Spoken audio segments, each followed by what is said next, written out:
Beograd idemo kod moje sestre. A sutra ujutru putujemo na more. Kako more? Pa šta ti misliš zašto bi ja sada kada smo muž i žena bežala od kuće? Hoću da vidim more. Pa što to nisi ranije rekla? Zato što ne bi išao. Ako nećeš, vrati se kući. Eno ti, ostani tamo sam. No dobro, nemoj da se ljutiš. Ja idem. Ne.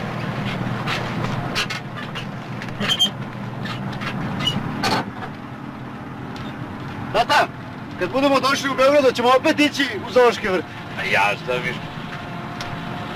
Mnogo voli životinje. U zoološkom vrtu ne mogu da ga odvojim od kaveza s majmunima. Pa kad su smešni. Simpatičan mladić.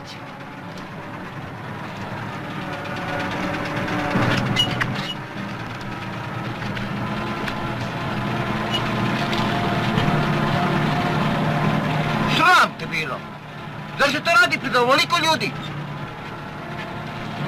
Idete nam polje pa se tamo drpajte. Ma šta je, Čiča? Šta si ti navrzao na njega? To mi je muž, može valjda me pipne. Ja bih proverio da li oni uopšte imaju venčanicu.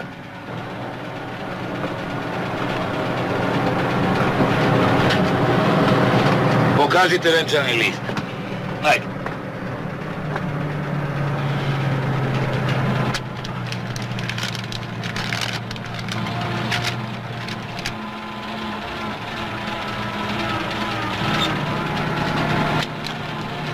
Sve je po propisu. Samo bez pipanja u autobusu. More, ubio bi da me pipnu za džep. Ja sam prestao da pušim da bi skupio sinu pare za vojsku.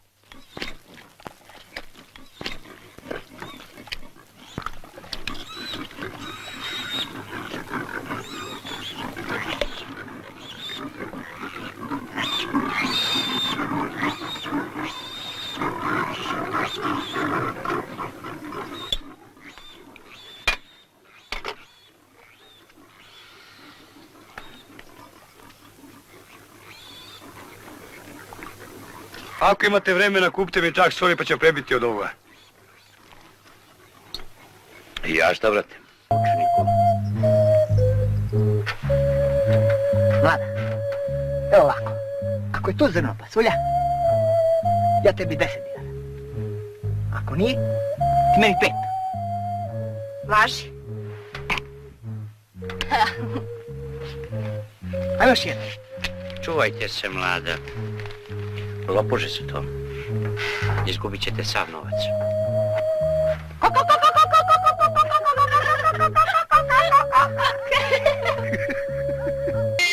Vozimo se čitavo jutro, nismo prešli ni 20 km.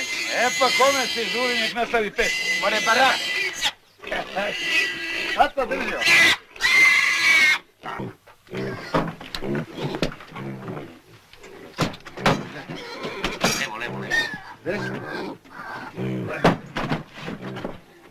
Pa nećete valjda prasati u autobus?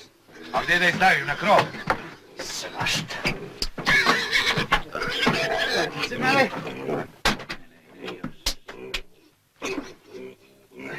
E, ovo je prevršilo svako.